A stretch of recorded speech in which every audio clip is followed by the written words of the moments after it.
नमस्कार साथियों, आइए सुनते हैं भगवत गीता के 14वें अध्याय के 15वें श्लोक में क्या कहा गया है। 15वें श्लोक में भगवान श्री कृष्ण कहते हैं, रजोगुण के बढ़ने पर मरने वाला प्राणी कर्म संगी मनुष्य योनि में जन्म लेता है तथा तमोगुण के बढ़ने पर मरने वाला मूढ़ योनियों में जन्म लेता है। श्लोक 16, विवेकी पुरुषों ने शुभ कर्म का तो सात्विक निर्मल फल कहा है, राजस कर्म का फल दुख कहा है और तामस कर्म का फल अज्ञान मूढ़ता कहा है। श्लोक 17, सत्वगुण से ज्ञान और रजोगुण से लोभ आदि ही उत्पन्न होते हैं, तमोगुण से प्रमाद मोह एवं अज्ञान भी उत्पन्न होते हैं। श्लोक 18, सत्वगुण में स्थित मनुष्य ऊर्ध्व लोकों में जाते हैं, रजोगुण में स्थित मनुष्य मृत्यु लोक में जन्म लेते हैं और निंदनीय तमोगुण की वृत्ति में स्थित तामस मनुष्य अधोगति में जाते हैं। श्लोक 19, जब विवेकी विचार कुशल मनुष्य तीनों गुणों के सिवाय अन्य किसी को करता नहीं देखता और अपने को गुणों से पर अनुभव करता है, तब वह मेरे सत्व स्वरूप को प्राप्त हो जाता है। श्लोक 20, देहधारी विवेकी मनुष्य देह को उत्पन्न करने वाले इन तीनों गुणों का अतिक्रमण करके जन्म मृत्यु और वृद्धावस्था रूप दुखों से रहित हुआ अमरता का अनुभव करता है।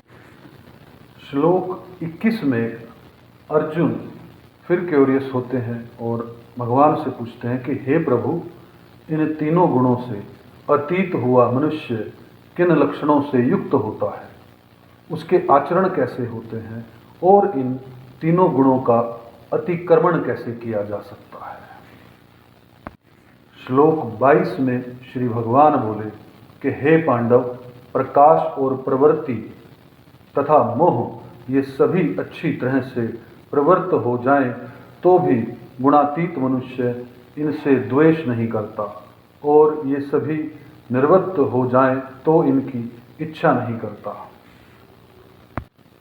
श्लोक 23, जो उदासीन की तरह स्थित है और जो गुणों के द्वारा विचलित नहीं किया जा सकता तथा गुण ही गुणों में बरत रहे हैं, इस भाव से जो अपने स्वरूप में ही स्थित रहता है और स्वयं कोई भी चेष्टा नहीं करता। श्लोक 24 और 25, जो धीर मनुष्य दुख सुख में सम तथा अपने स्वरूप में स्थित रहता है, जो मिट्टी के ढेले पत्थर और सोने में सम रहता है, जो प्रिय अप्रिय में सम रहता है, जो अपनी निंदा स्तुति में सम रहता है, जो मान अपमान में सम रहता है, जो मित्र शत्रु के पक्ष में सम रहता है और जो संपूर्ण कर्मों के आरंभ का त्यागी है, वह मनुष्य गुणातीत कहा जाता है।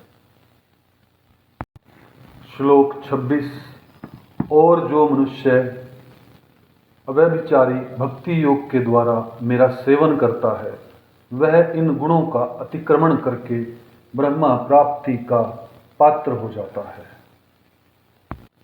श्लोक 27, क्योंकि ब्रह्मा का और अविनाशी अमृत का तथा शाश्वत धर्म का और एकांतिक सुख का आश्रय मैं ही हूँ। साथियों, इसी के साथ इस वीडियो का समापन करते हैं। इस वीडियो को शेयर जरूर कीजिएगा, लाइक कीजिएगा और हमारे चैनल को सब्सक्राइब कीजिएगा। भगवान श्री से प्रार्थना है कि आपके जीवन में शुभ फलित हो। जय श्री कृष्णा।